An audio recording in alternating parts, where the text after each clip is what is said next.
This whole idea of dual or multi-identity crisis is not something that you and I, Korean Americans, go through, or any ethnic minorities go through in the States.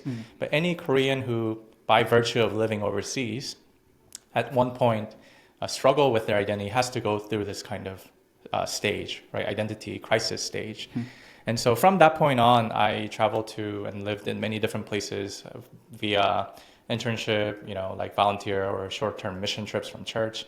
I always ran into Koreans in Germany, South Africa, Argentina, Brazil. And was that intentionally so, or just serendipitously, or a combination? Both. Sometimes I sought out for a Korean community, and other times I just ran into them, right, by chance. And so this type of experiences accumulated over time, and I started wondering what it means to be not just a Korean or a Korean American, but a member of the larger Korean diaspora, right?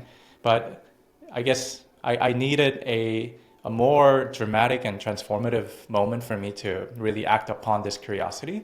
And that was in 2015 when I went to Cuba just for fun, just backpacking. And then my taxi driver outside of the airport happened to be a fourth generation Korean Cuban. And I'm like, okay, if there's God, right, I think he's sending me a signal right now.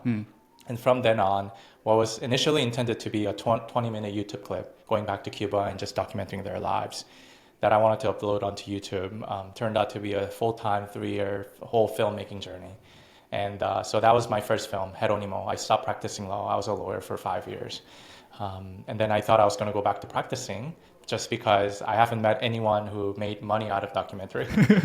Yes. But COVID hit, and then I started wondering what I should do next. And it was just a few months before the 2020 presidential election when I realized that there are 5 Korean Americans running for U.S. Congress.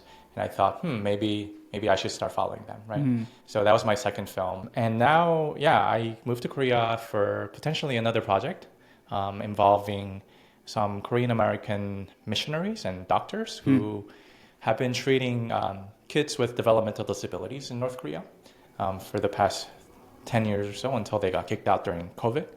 And now they're planning to slowly, gradually resettle back into North Korea. Wow. And I've been wanting to sort of follow their journey and footsteps. And so that's one of the main incentives for my relocation to Korea. Yeah. So that's where I'm at.